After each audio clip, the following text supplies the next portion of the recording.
Eux, ils sont inquiets parce que ils ne trouvent pas, eux, de personnes prêtes à mettre des soldats aux côtés des troupes ukrainiennes contre les Russes. Les Russes ont dit ceux qui rentreront sur le sol ukrainien face à eux seront considérés comme des ennemis. L'Ukraine n'a qu'à faire pareil, elle n'a qu'à trouver des partenaires qui sont prêts à se battre contre la Russie, ou alors l'Ukraine n'a qu'à déclarer la guerre à la Corée du Nord. Et puis c'est tout. Bonjour mesdames et messieurs, bienvenue sur ma chaîne. Alors pour cette vidéo, on va s'intéresser à l'incorporation des militaires nord-coréens à l'armée russe et aux réactions des Ukrainiens par rapport à ça. Commentez, likez, partagez pour me soutenir et soutenir ma chaîne. Sans plus tarder, nous passons à la vidéo. Je suis réformé l'armée, je donne des leçons à personne, mais témoignage de la Seconde Guerre mondiale, ces jeunes de 20 ans qui partaient, les Anglais qui partaient dans les combats aériens, qui savaient qu'ils risquaient leur vie, ils ne se demandaient pas si la guerre allait s'arrêter dans un an, dans 10 ans ou dans 20 ans. Moins d'état d'âme, vous voulez dire. Ils se battaient. Oui, comment comprendre qu'une société aussi patriotique que la société ukrainienne n'arrive pas à mobiliser davantage? D'abord oui, alors il y a 2% de la population ukrainienne qui porte un uniforme. Il y a 1% de la population russe qui porte un uniforme. C'est relativement peu. Ah oui. Très peu. Là, Israël, c'est 4% de la population actuellement qui porte un uniforme. Mais bon, vous faites la comparaison. En Israël, je ne connais pas. Évidemment, les Israéliens se battent avec un. Au passage, le moyen d'âge des soldats israéliens, des brigades d'actifs d'appelés, c'est 20 ans et 8 mois qui tombent à Gaza. Bon, non, mais écoutez, on se bat fondamentalement pour 3 raisons. D'abord, parce qu'il y a une bonne raison. Pour trois causes. Et lié à la bonne raison. Ils défendent leur terre. Oui, alors défendent leur terre, mais ça peut être l'honneur du corps. Si vous êtes soldat professionnel, ça va être l'honneur de votre corps, etc. Mais il faut une bonne raison. 2, il faut savoir pertinemment que si vous ne le faites pas, vous allez le payer très cher. C'est-à-dire concrètement que si vous désertez et que finalement il ne va rien se passer, que vous n'êtes pas poursuivi par justice, eh bien c'est quand même beaucoup moins incitatif. Et puis 3, il faut avoir le sentiment que, je dirais même 4 choses. Troisièmement, la justice. C'est un effort, prenez des risques, c'est comme l'impôt, ça passe mieux quand c'est partagé par tous. Et puis 4e élément... Et ben voilà, les choses qui posent problème, c'est pas qu'on demande aux efforts à tout le monde, c'est l'injustice. Et la justice en Occident, c'est co-substantiel à la manière dont ils ont structuré leur société. S'ils étaient comme les Africains ou comme ailleurs, où tu fais bien comprendre aux gens que voilà, il y a des personnes qui méritent plus, où l'équité n'existe pas, il n'y aurait pas de problème.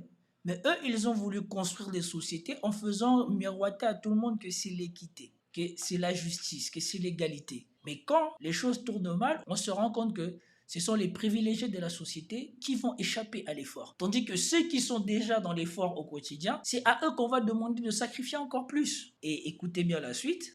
Il faut que vous ayez le sentiment que ça serve à quelque chose. Prendre des risques. Gagner. Et quand vous êtes depuis 6 mois, vous n'avez pas de victoire, vous êtes en train de reculer, vous dites, bon, ben là, je vais au combat, j'ai une bonne chance de mourir, et finalement, ce sera pour rien. C'est la raison pour laquelle on essaie de donner des victoires. On essaie par ailleurs, en dehors du Donbass, d'attaquer à course, de frapper, de donner un espoir. Valeur, justice, espoir. Soyons honnêtes, les Russes aussi ont beaucoup de peine à mobiliser, beaucoup de peine à trouver des hommes prêts au combat. Et d'ailleurs, illustration de ça, ils font appel aux Nord-Coréens. Et les Nord-Coréens sont en train de...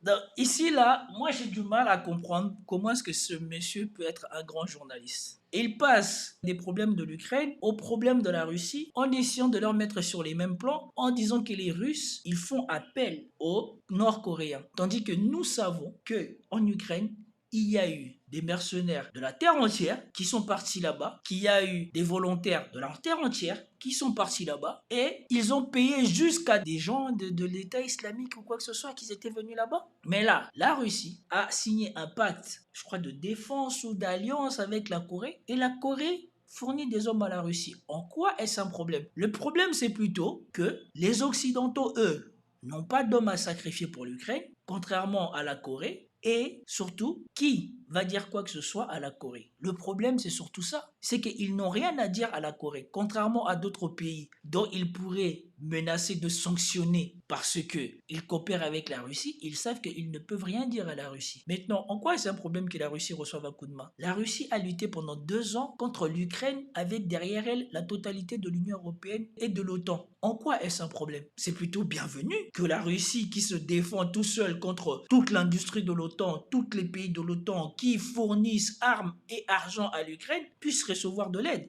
Et surtout, le problème, c'est que le reste du monde s'en fout. Personne ne pense ou ne considère la coopération militaire de la Corée du Nord avec la Russie comme un problème, puisque nous sommes tous témoins de la coopération militaire de l'OTAN avec l'Ukraine, et cela ne pose problème à personne. Quand ils ont bombardé l'école militaire là, et qu'il y a eu des soldats, si c'est suédois ou des Américains ou des Français qui sont morts dedans, qui s'est plaint? Est-ce que vous avez entendu la Russie se plaindre? Alors pourquoi ça vous pose problème que la Russie, elle, reçoivent de l'aide de la Corée? Se rapprocher de l'Ouest, ce sont ces informations très intéressantes que donnent les renseignements ukrainiens sur les soldats nord-coréens à l'entraînement, sur le sol de la Fédération de Russie, qui serait en train de se rapprocher encore davantage dans la région de Koursk. Cette fois, on voit à quel point ça prend corps. Écoutez cet extrait sonore qui a été capté par les renseignements ukrainiens sur ce que disent entre eux les Russes de hiérarchie moyenne. Ils ne savent pas eux-mêmes très bien comment seront employés ces soldats nord-coréens. D'ailleurs, ils les appellent des Chinois parce qu'ils ont un niveau d'information visiblement pas très... Donc ça, c'est le racisme. Alors en plus, il y a une dimension... Bien sûr, quand c'est les autres, eux, ils sont racistes. Mais quand c'est vous, c'est pas raciste. Mais bien sûr. L'hypocrisie de ces gens, c'est incroyable. Les Chinois. C'est ça, ils mélangent. Ils confondent tous. Voilà, ils disent que ce sont des Chinois, que ce sont des Nord-Coréens. Écoutez-les. Un collègue est arrivé. Il m'a dit que le chef l'avait appelé pour qu'il aille rencontrer les nouveaux mecs demain. Il lui a demandé ce qui se passait avec les anciens. Pour ça, il a eu des réponses. Mais où on va emmener ces nouveaux mecs? Il n'en a aucune idée. Et c'est toute la question. Ces Chinois, bon sang, ils sont arrivés ici et je ne sais pas quoi faire d'eux. Le chef le sait, mais nous, on n'en sait rien. Le chef le sait, mais nous, on n'en sait rien. Ça, c'est typiquement soviétique. Le colonel Goya, c'est ce que c'est. Voilà, le chef a... Non, mais dans l'armée française, on partage l'information. Ah bon? Non, mais là, ce qu'il faut voir, c'est le langage qu'ils utilisent. Oui. C'est bourré de grossièreté. Chaque des bips tout le temps. Deux mots, trois mots est une grossièreté. Mais il parle des gens qui sont à la guerre, qui commandent des hommes. Vous croyez qu'ils sont là pour fignoler le français ou pour fignoler le russe? Non, mais ces gens sur les plateaux de télé, ils vivent dans un monde parallèle.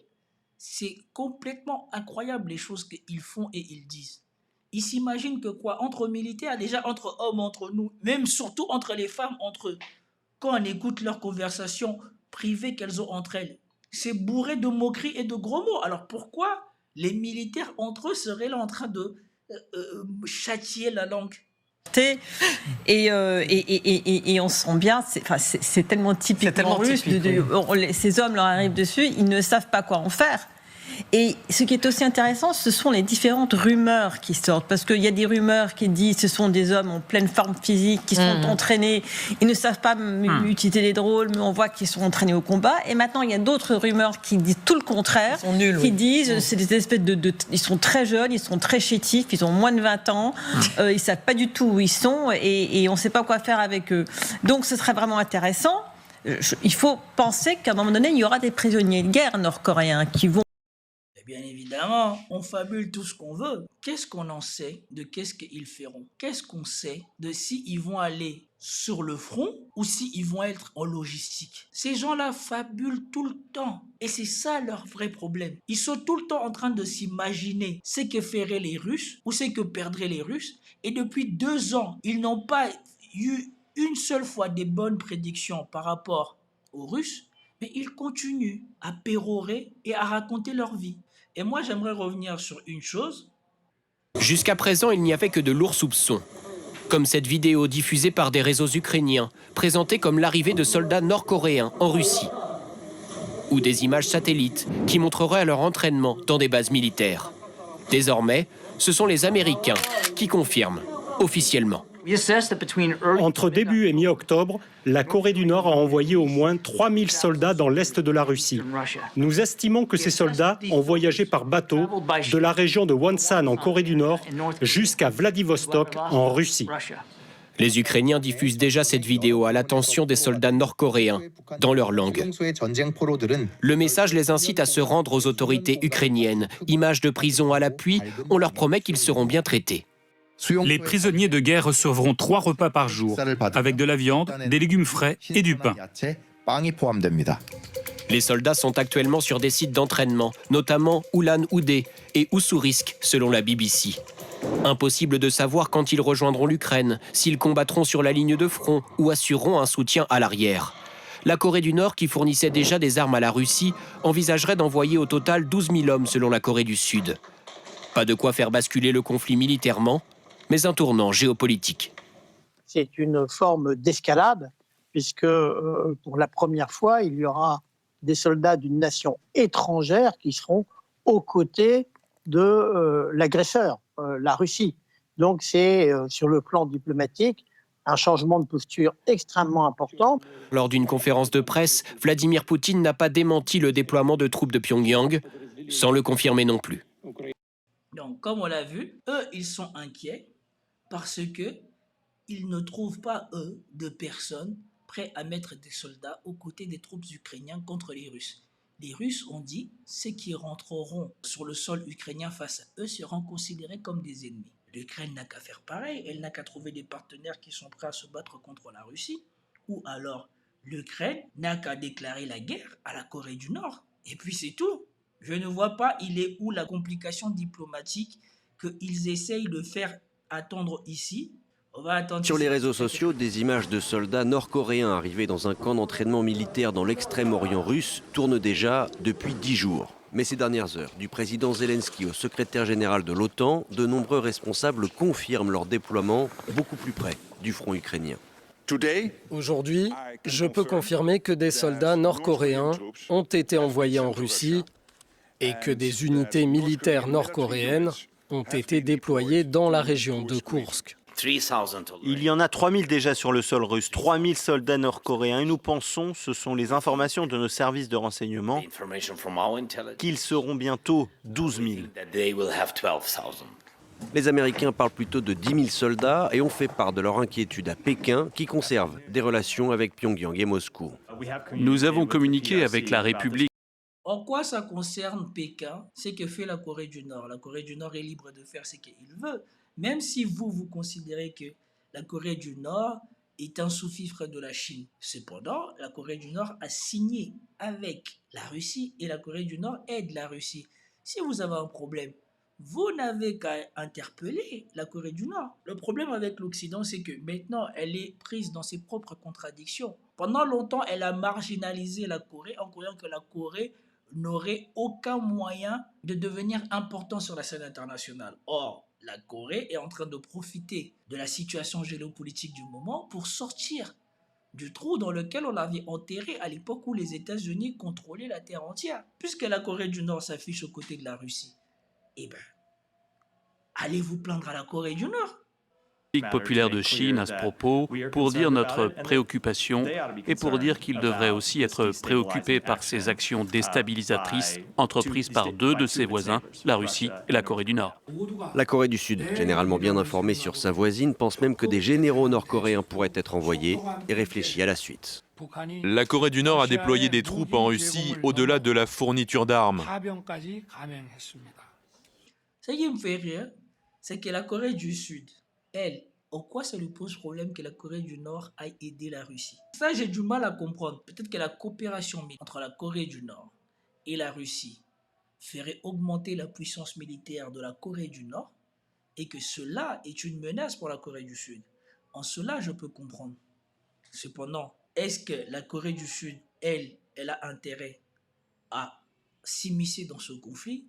Ça, je ne saurais le dire. Parce que je ne vois pas quel intérêt la Corée du Sud aurait, elle, à envoyer des militaires mourir en Ukraine. Le fait que l'armée de la Corée du Nord se retrouve sur un champ de guerre, prenne de l'expérience, emmagasine de l'expérience, de l'acquis de combat et peut-être en plus de ça, bénéficie de la coopération industrielle ou militaro-industrielle russe, ça soit un problème.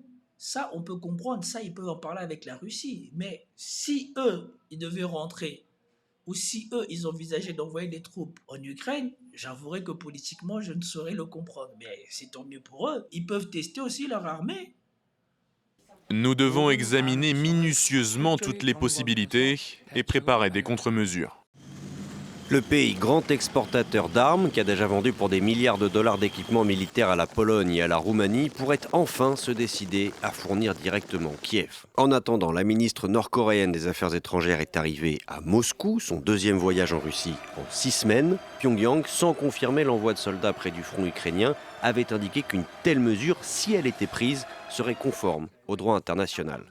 Mêmes éléments de langage à Moscou, le chef de la diplomatie russe évoque, en guise de diversion, des instructeurs militaires occidentaux qui seraient secrètement déployés en Ukraine. Et voilà, c'est l'arroseur arrosé. À force de faire des choses et de se croire impuni, aujourd'hui, maintenant, c'est la Russie qui reçoit de l'aide en toute transparence au niveau international. Et cela pose problème, et cela aussi vous montre les limites de la politique occidentale menée depuis toutes ces années. Parce qu'ils n'ont jamais traité ces pays de la bonne manière, parce qu'ils passaient par leur proxy pour punir ces pays.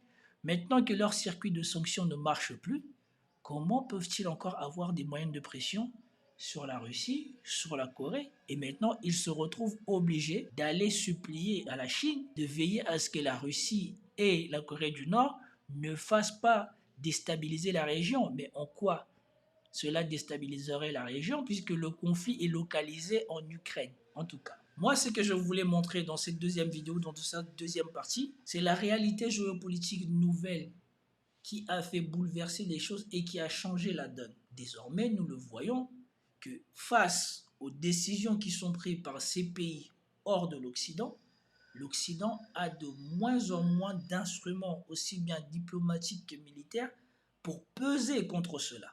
Parce que, croyez-moi, contrairement aux bêtises qu'ils font ailleurs, ils savent que le risque, si jamais ils s'en prenaient à la Corée du Nord, est beaucoup plus palpable, ou en tout cas est beaucoup plus menaçant que si jamais ils décidaient de s'en prendre à un petit pays, comme à l'époque où ils s'en sont pris à l'Irak, ou comme ils menacent de s'en prendre à l'Iran. Jusqu'à quand, on ne sait pas, parce que l'Iran aussi bientôt sera ou est déjà doté de l'arme nucléaire. Alors, c'était tout pour cette vidéo. J'espère